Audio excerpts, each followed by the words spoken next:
अस्सलाम वालेकुम स्टूडेंट्स, उम्मीद है आप लोग सब खैरियत से होंगे। तो आज की इस वीडियो में हम डिस्कस करेंगे गैसेस के एमसीक्यूज जो कि पास्ट पेपर से लिए गए हैं। तो पहला एमसीक्यूज है कि all the collision between the particles of gas are elastic in nature, what is mean by elastic collision. तो जो गैस के पार्टिकल्स जो होते हैं वो एक दूसरे के साथ इलास्टिक कोलिजन में होते हैं, वो जब कोलिजन करते हैं तो इलास्टिक कोलिजन कहते हैं। तो यहाँ पर जो पूछा गया है कि इलास्टिक कोलिजन का मतलब क्या है। इलास्टिक कोलिजन का मतलब होता है कि काइनेटिक एनर्जी बिफोर कोलिजन और आफ्टर कोलिजन जो होती है वो चेंज नहीं होती, वो कंजर्व रहती है। तो यहाँ पर ऑप्शन देख लेते हैं कि the velocity of molecules molecule change, तो ये गलत है। No change in mass during the collision, तो ये भी गलत है। No change in the kinetic energy, तो ये ठीक है क्योंकि काइनेटिक एनर्जी जो होती है बिफोर और आफ्टर जो होती है वो सेम होती है। तो यहाँ पर जो ऑप्शन नंबर सी है वो है करेक्ट। अगला एमसीक्यूज है कि which of the following expression represent the Avogadro law. Avogadro law जो होता है, वेलोसिटी जो होती है वो डायरेक्टली रिलेटेड होती है number of moles of the particles के।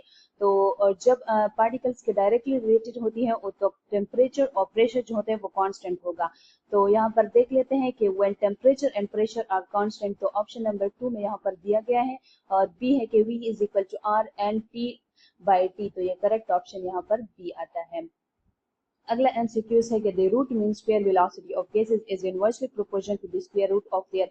तो root mean square velocity of the gases होता है वो इनवर्सली रिलेटेड होती है कौन से क्वांटिटी के। तो वेलोसिटी यहाँ पर है, और जो root mean square velocity gases है उसको हम कुछ इस तरह इक्वेशन फार्मूला है इसका कि C is equal to square root of the R T divide by R. R जो होता है यहाँ पर कांस्टेंट है, टी टेम्परेचर है, एम जो है वो मोलर मास है। मोलर मास के ये इनवर्सली रिलेटेड है, तो यहाँ पर जो करेक्ट ऑप्शन यहाँ पर सी में मोलर मास दिया गया है तो हम इसको करेक्ट करेंगे क्योंकि हमसे इनवर्सली प्रोपोर्शनल का पूछा गया है। तो करेक्ट ऑप्शन यहाँ पर सी आता है।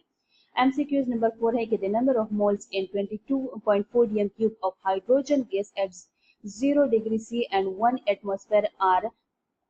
तो यहाँ पर हमें बताया गया है कि 22.4 डीएम क्यूब में 22.4 डीएम क्यूब 1 मोल आता है और zero zero degree C to 73 degree और 1 एटीएम दिया गया है। तो इसका हमारे पास जो 1 मोल में जो होता है वो एवोगाड्रो नंबर ऑफ पार्टिकल्स होंगे। तो यहाँ पर जो करेक्ट ऑप्शन हम डायरेक्टली ये करेंगे, सॉल्व करने के बगैर भी किया जा सकता है। ये MCQ 6.023 into 10⁻23 एवोगाड्रो नंबर आएगा। यहाँ पर ऑप्शन नंबर सी करेक्ट है। 5 है कि there are 4 gases hydrogen, helium, nitrogen and carbon dioxide at 0 degree C or 273 Kelvin. Which gas show greater non-ideal behavior? Non-ideal behavior मतलब कि वो आइडियल शो नहीं करेंगे आइडियलिटी।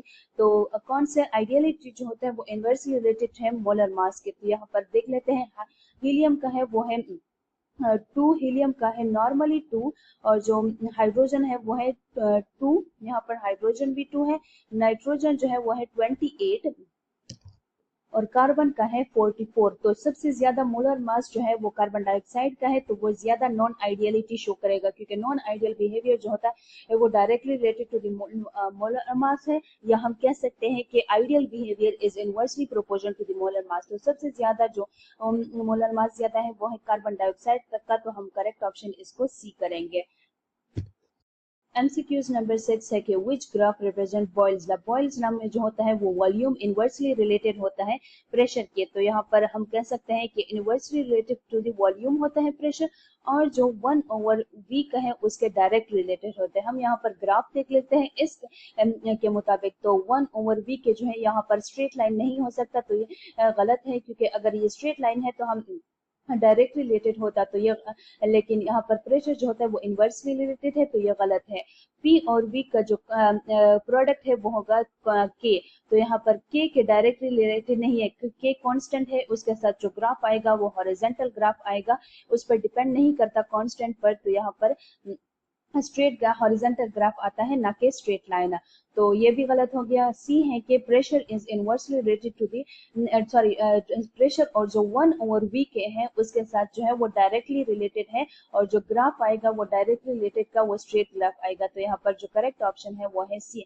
डी को देख लेते हैं कि 1/v जो है वो उसका इनवर्सली रिलेटेड नहीं है पी के साथ, डायरेक्ट रिलेटेड है। 1/v का यहाँ पर ओवरऑल जो है वो डायरेक्टली रिलेटेड है, जबकि v का जो है वो इनवर्स रिलेटेड है। लेकिन यहाँ पर जो ग्राफ में 1/v है उसका कर्व बताया गया है, तो ये भी गलत है।